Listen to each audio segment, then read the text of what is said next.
नमस्कार आप सभी को। तो ये छात्रवृत्ति परीक्षा के लिए प्रश्न बहुत महत्वपूर्ण प्रश्न हैं जो कि पूर्व में पूछे जा चुके हैं। शैक्षिक योग्यता परीक्षा एसएटी के लिए उर्वरक को वर्णित करने के लिए निम्नलिखित में से कौन सा वर्णन सही है? तो ये तीनों जो है ABC गलत है। डी कारखानों में उत्पादित होते हैं सही है।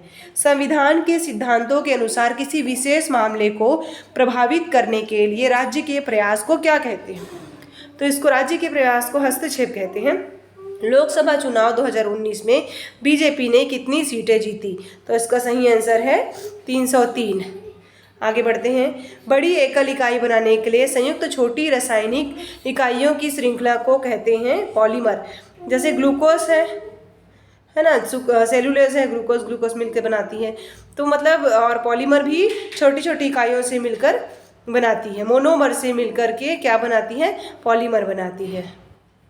जैसे ये है ऐसे करके जुड़ जुड़ के इकाइयाँ जुड़ के, है ना,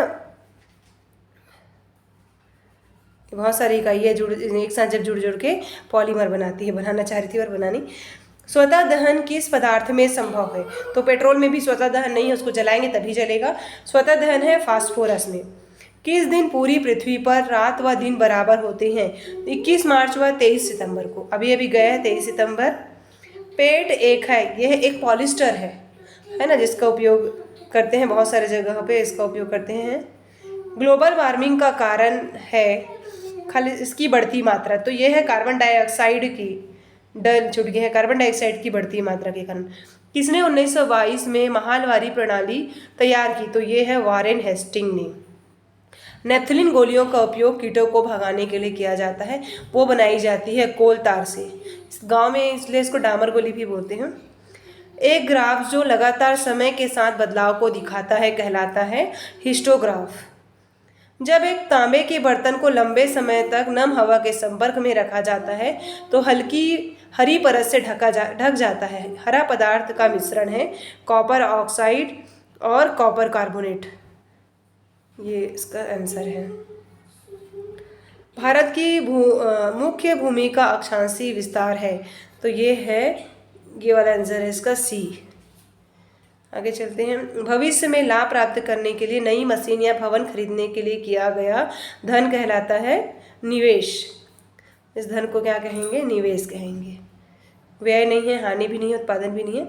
शुष्क प्रदेशों में पवन की गति को रोकने के लिए वृक्ष कतारों में लगाए जाते हैं ताकि मृदा आवरण को बचाया जा सके। वृक्षों की इन कतारों को क्या कहा जाता है? इनको कहा जाता है रक्षक मेखला। यह है सही आंसर। आगे चलते हैं। मैनुअल स्क्वेंजिंग से आप क्या समझते हैं? तो ये है, अब नहीं होता ये प्रथा, हाथ से मैला ढोने का काम पहले होता था। मैनुअल स्क्वेंजिंग बहुत पहले। निम्नलिखित में से कौन सी पानी से संबंधित बीमारी है? तो ये देखिए, इसमें पानी से संबंधित बीमारी है हैजा। कितने भारतीयों ने संविधान सभा का गठन किया? कितने भारतीयों ने मिलकर? तो यह है 300। घटना के लिए इस्तेमाल किए जाने वाला शब्द जिसमें बड़ी संख्या में जान और माल की हानि होती है उसको कहते हैं आपदा। अभ्रक किस प्रकार का खनिज है? अभ्रक है अधात्विक खनिज। भारत में कौन सा स्थान दुनिया के सबसे बेहतरीन अयस्कों में एक था? कौन सा स्थान का जो अयस्क है वो ये बोल रहे हैं इस प्रश्न में? राजहरा हिल्स। एक व्यक्ति जिसे पर्याप्त पोषण या भोजन नहीं मिलता है उसे निम्न के रूप में जाना जाता है, उसे कुपोषित के रूप में जाना जाता है। विधवा पुनर्विवाह के विचार की वकालत किसने की थी? दयानंद सरस्वती ने। किस क्षेत्र में भूमध्य सागरीय वनस्पति नहीं पाई जाती? दक्षिण पूर्वी संयुक्त राज्य अमेरिका। दिल्ली ब्रिटिश भारत की राजधानी कब बनी? 1911 में। भारतीय सिपाहियों को अंग्रेजों से नाराजगी थी। तो अलग अलग कारणों दिए हुए हैं, इसमें से प्रमुख कारण थी उनकी कारतूस प्रकरण नीति के कारण, है ना, कारतूस की वजह से।